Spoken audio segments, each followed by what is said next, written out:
Votre invité à présent dans la grande interview en direct sur Boursorama, c'est Jean-Marc Chéry, le président du directoire d'ST Microelectronics qui a publié hier ses résultats. Bonjour. Bonjour. Merci d'être là avec nous en direct sur Boursorama. Bon, ils sont bons ces résultats, c'est supérieur aux attentes. C'est assez époustouflant, une croissance de 18% sur un an du chiffre d'affaires, des profits qui ont doublé et une marge brute, et chaque fois être précis, de 46,7%. Est-ce que vraiment tout est au vert aujourd'hui? Il n'y a rien à redire. Pardon de vouloir ergoter un peu, hein. Non, mais il y a toujours à améliorer. C'est ce qui fait l'essence et d'ailleurs la passion qui nous anime. C'est d'améliorer toujours les performances de la société, de la développer, de la rendre plus forte. Bien sûr. Donc ça, c'est la première chose. Non, je pense que ce qui est important de retenir sur le premier trimestre, c'est que nous avons fait face à des vents contraires qui étaient compliqués. On a eu le confinement de l'usine de Shenzhen pendant 2 semaines. On a eu les premiers effets du confinement de Shanghai.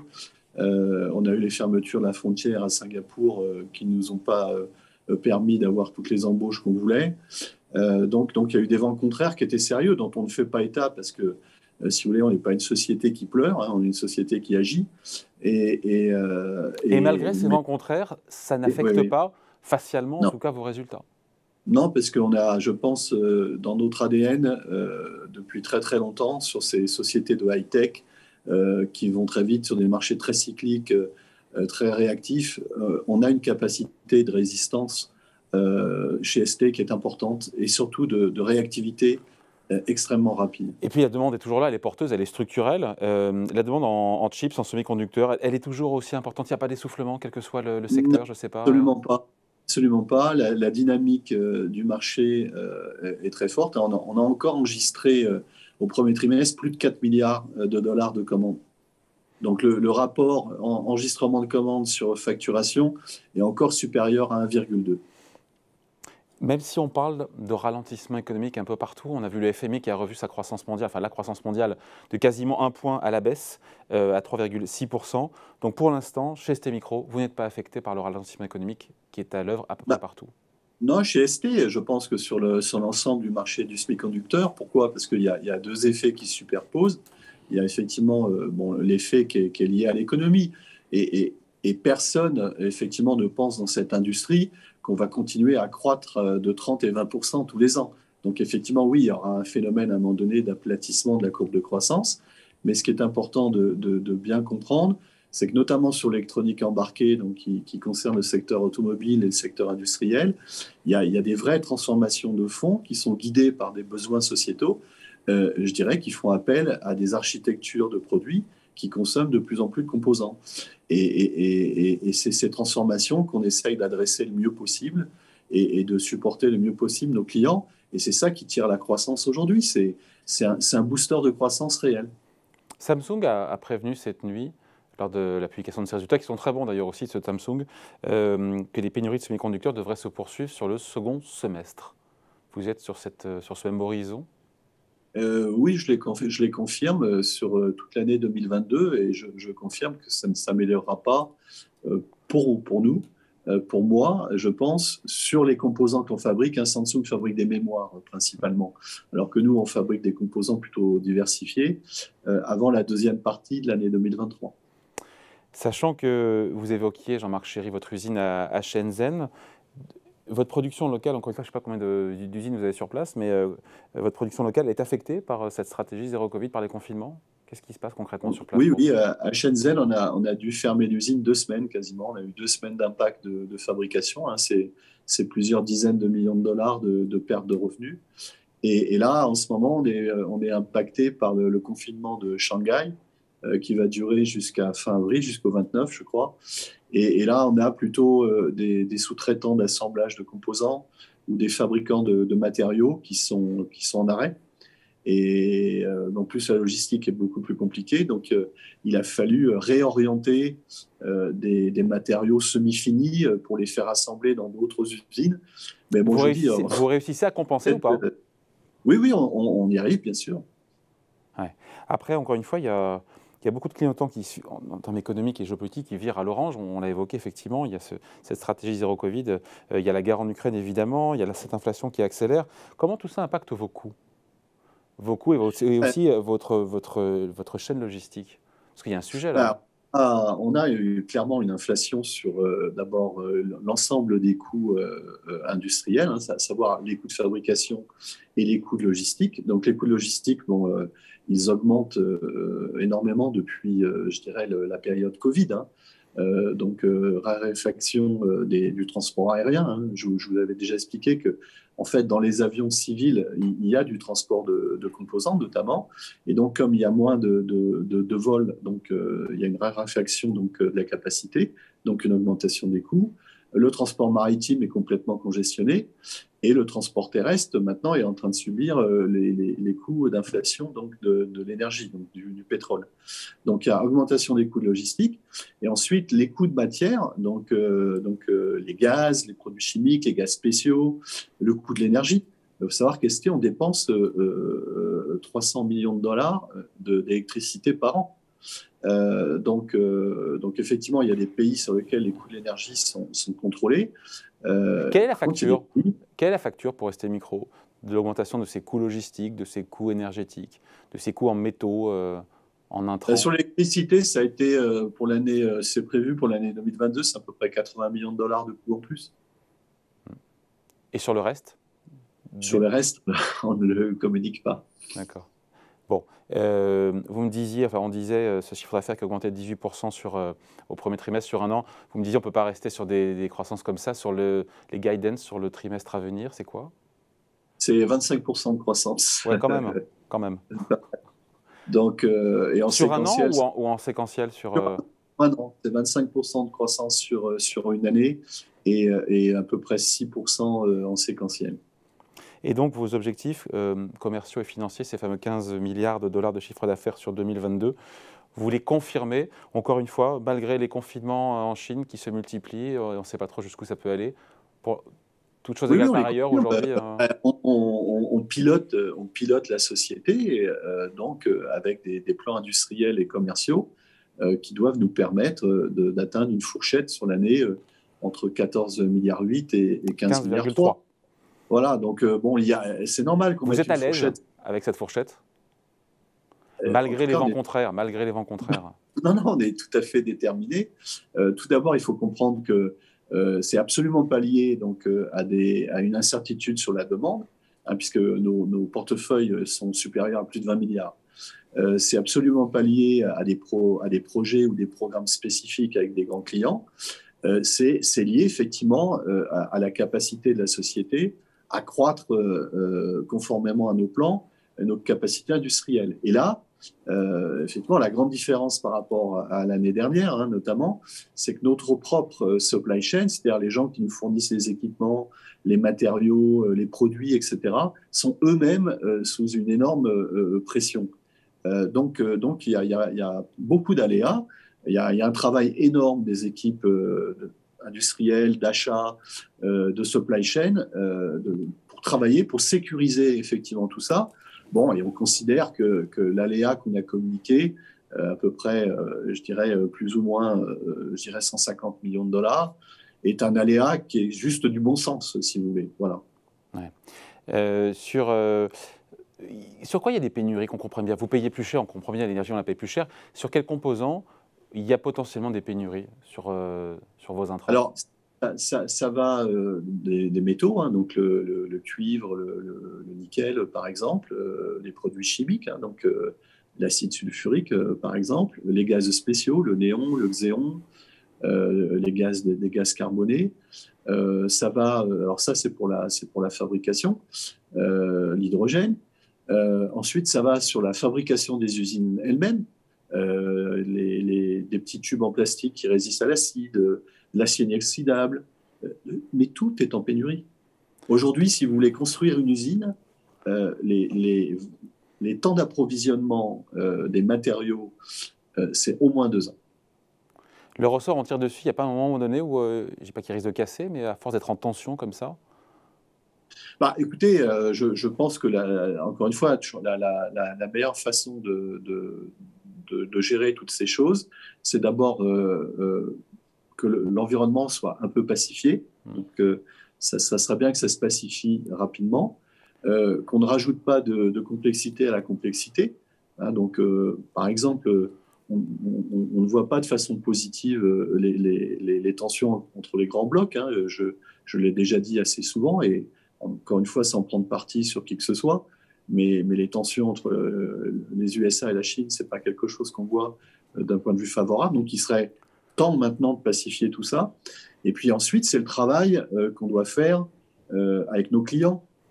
Et là, je dois dire vraiment quelque chose d'important, c'est que le point positif pour l'industrie du Covid, c'est que ça a resserré énormément les liens entre les équipes de management et notamment entre les différents directeurs généraux, CEO.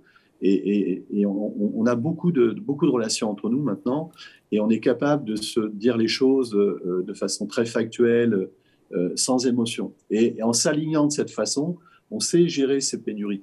Bon, par exemple, vous savez, dans quelques semaines, on aura ce qu'on appelle le Capital Market Day de ST, hein, où on va donner la vision stratégique sur les 3-5 ans qui vont venir.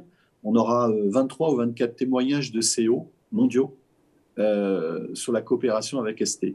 Je ne pense pas que c'était imaginable il y a quelques années d'avoir ça. On l'a dit juste, Jean-Marc Chéry, sur la guerre en Ukraine, l'impact que ça a sur ST Micro, essentiellement sur les métaux, c'est ça ?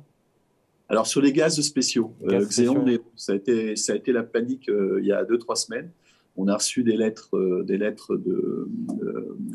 d'urgence, hein, de ce qu'on appelle 4 forces majeures, qui nous annonçaient effectivement des ruptures d'approvisionnement. Hein, donc, ça a été assez dramatique.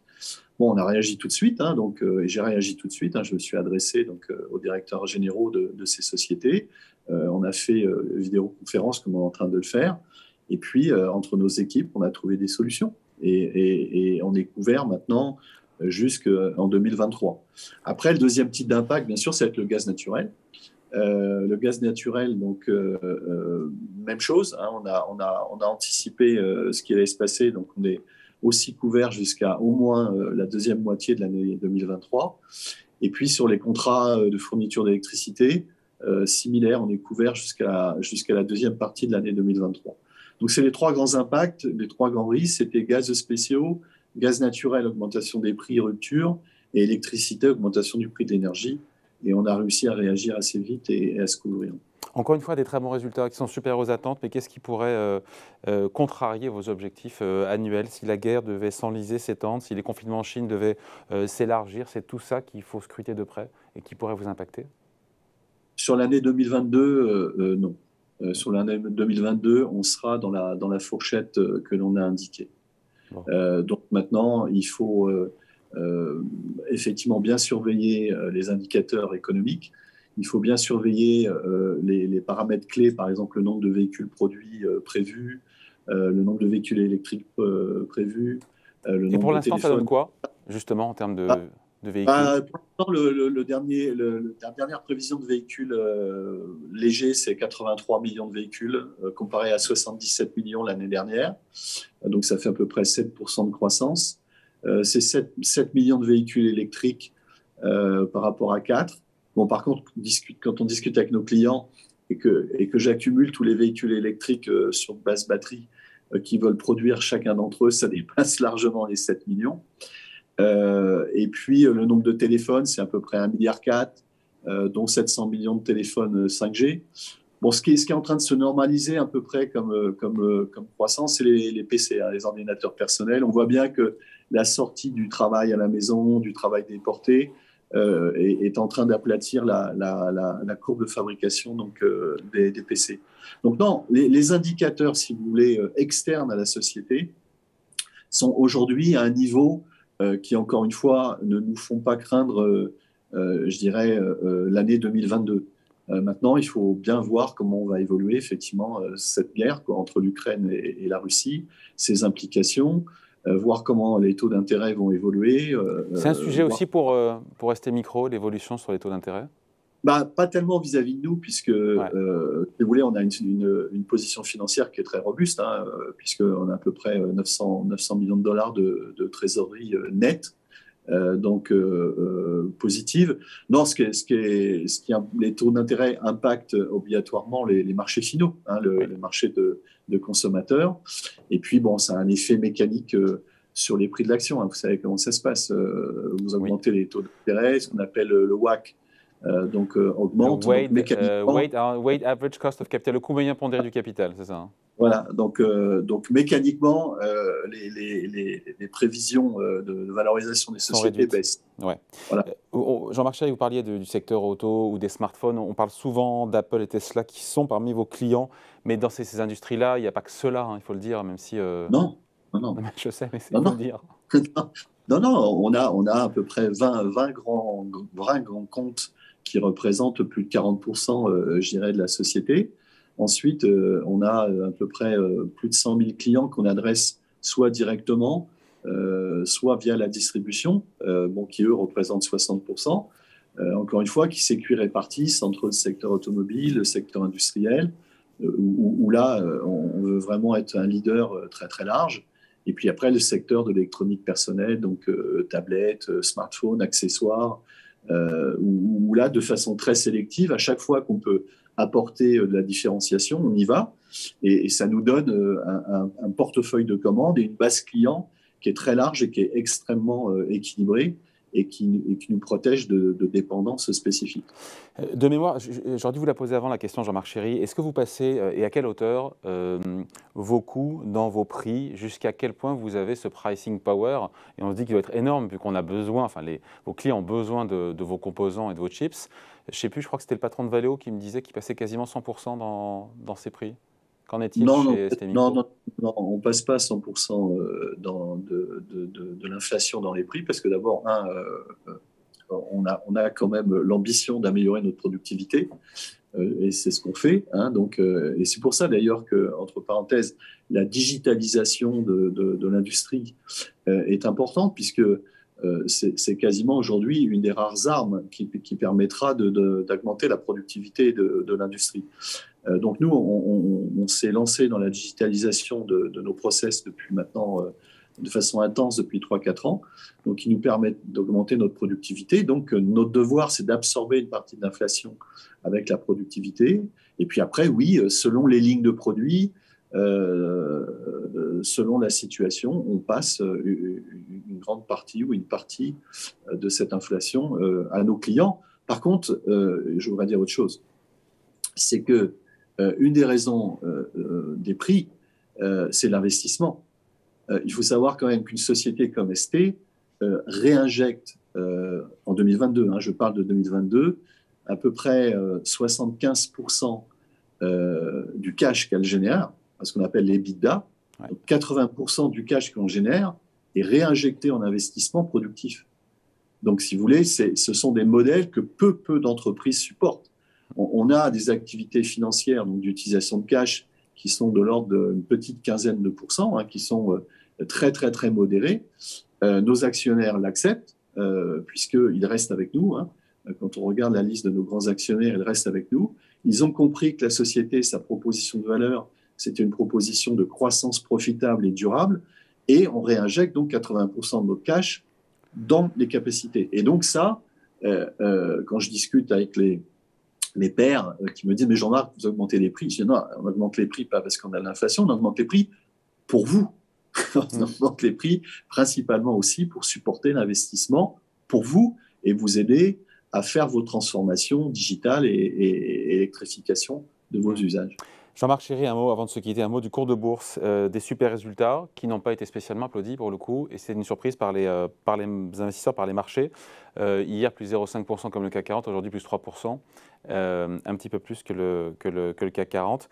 Qu'est-ce qui s'est passé? Certains ont dit que c'était la baisse de Texas Instruments qui vous a pénalisé. Quelle grille de lecture vous avez là-dessus? De toute façon, on voit bien qu'il y a un phénomène de rotation hein, depuis le début de l'année entre les valeurs refuges et les valeurs de la tech, etc. Donc ça, c'est un des premiers phénomènes. Hein. Bon, d'ailleurs, quand on se mesure par rapport aux index ou à nos compétiteurs, par exemple, on s'est mieux comporté qu'Infineon, qui est un de nos compétiteurs prestigieux et qui nous est cher. Donc ça, il y a un phénomène de rotation, ça c'est le point numéro un. Oui, c'est vrai que Texas Instruments a donné une prévision Oui. qui est ce qu'elle est, hein, que bon, on peut la classifier de prudente. Donc ça a certainement joué, hein, puisque il y a pas mal de gens qui raisonnent en sectoriel. Bon, maintenant, encore une fois, la valeur de l'action, bien sûr que notre proposition de valeur aux actionnaires, c'est d'augmenter de façon continue la valeur fondamentale de la société. Aujourd'hui, la société, elle se paie moins de 7 fois les EBITDA. C'est un ratio qui est pas à la hauteur de ce que fait la société, c'est pas à la hauteur de ce que fera la société. Bon, voilà, donc Et il qu'est-ce faut qu'il y faut faire pour face. que le regard des investisseurs se dessille et combler cette décote, entre guillemets? Il faut que la guerre s'arrête et il faut que le monde retrouve un petit peu plus d'apaisement. Voilà. C'est ce qu'on se souhaite tous. Merci en tout cas d'avoir été avec nous. Jean-Marc Chéry, le président du directoire d'ST Microelectronics. Résultats publiés hier et ils sont bons. Merci beaucoup. Au revoir. Merci, à très bientôt, au revoir.